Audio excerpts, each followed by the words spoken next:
All right, so you read a book by Joseph Ellis called Founding Brothers, and I really appreciated that book years ago when I read it, and thought that'd be a good way to complement the Ronald Takaki book, since Takaki's not really interested. His whole kind of point is not to base the U.S. history off of Washington, D.C., but to instead look at basically the different peoples that make up the United States of America.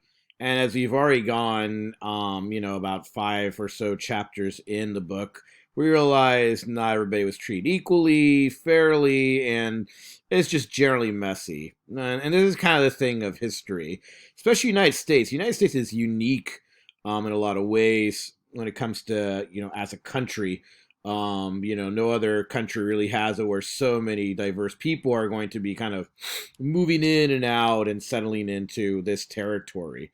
So that's kind of the story Takaki's trying to tell. This kind of multicultural America that develops that we all kind of see and feel and taste and hear in our everyday lives, and to trace kind of the beginnings of it.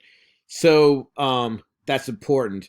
But I think in order to kind of make sense of all that, we have to kind of also trace the social political experiment that is the U.S.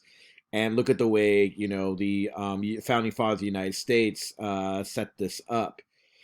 So I think one of the helpful things about the book by Ellis is just to illustrate just how different and contentious the or the different opinions and contention there was among the founding fathers. People like Alexander Hamilton and Thomas Jefferson being the most famous figures to clash. Now, there's a few things I think just kind of looking aside at the beginning of the U.S. government, it kind of helps to make sense of some stuff. People often, will talk about, the people running the United States were rich guys that owned land and property, and my answer is like, well, duh. Well, most of the world, in fact, was still being run by emperors and kings. So this is even the fact that we're just dealing with basically upper middle class, Protestant men, generally speaking, was already radically different compared to again kings and emperors.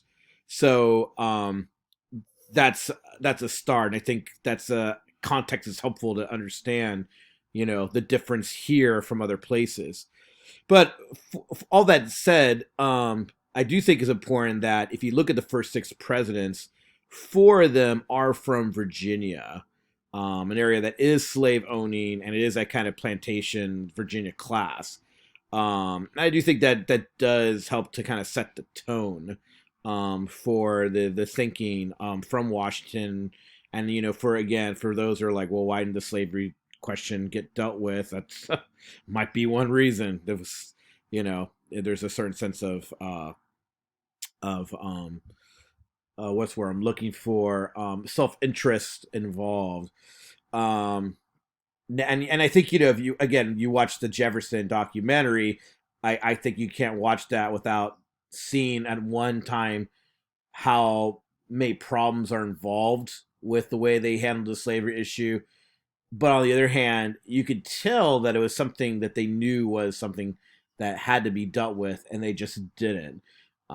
So that's something we'll again be pride debating way past many years from now, and continue to debate and talk about.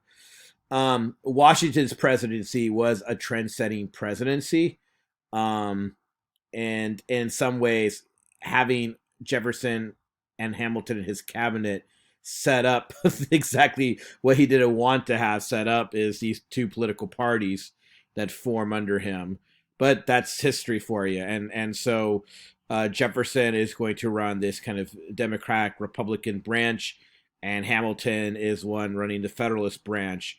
Hamilton wants the United States to basically copy the British. He thinks the British model is the best. And if you look at what is Britain in the late 18th century, it is commerce, navy, capitalism, industrialization, all things that, in fact, by the time Jefferson's done with his presidency, you look at New York and most of the North, it's starting to look like um, what's happening in England.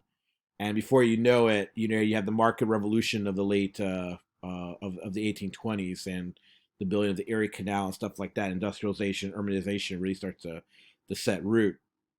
Jefferson, on the other hand, is more of an idealist. He is more pro-French, smaller government, not the big executive branch that Hamilton, or not the executive, but the federal branch that Hamilton put his focus on.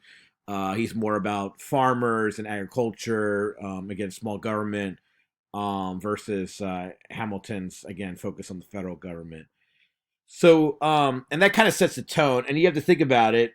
Who wins this battle? Well, in some ways, I think Hamilton does. I mean, the United States is a superpower, economic, industrial, military juggernaut here in 2021. Um, but in some ways, the Jeffersonians run the show for about 24 years. In fact, Thomas Jefferson becomes the first president to win the other party winning against John Adams. In other words, you had this election where the other party wins, and there's a peaceful transfer of power to Jefferson. Again, contentious election, a lot of mudslinging. You sort of read Founding Brothers. These are like brothers who are fighting against each other.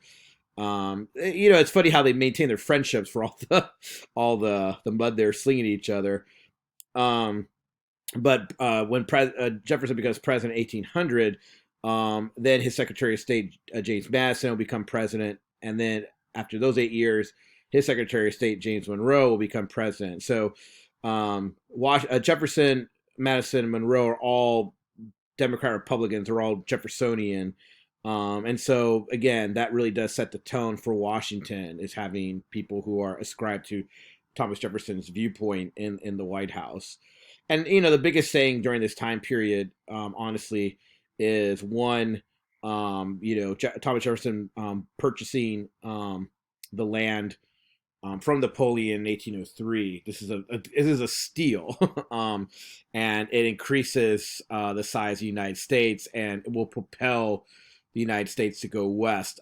Jefferson's so-called Empire of Liberty, that's going to start spreading across the West. And then he, from Washington all the way to about James Monroe, the U.S. presidents are just trying to keep the United States out of the war.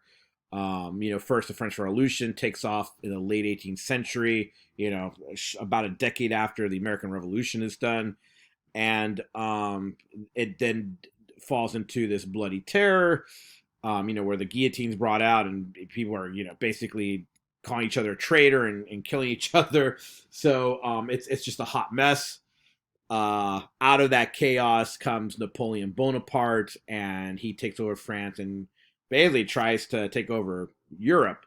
And so that's why he needed to sell Louisiana, this territory, because he needed money for the war going on in Europe, which is a major conflict.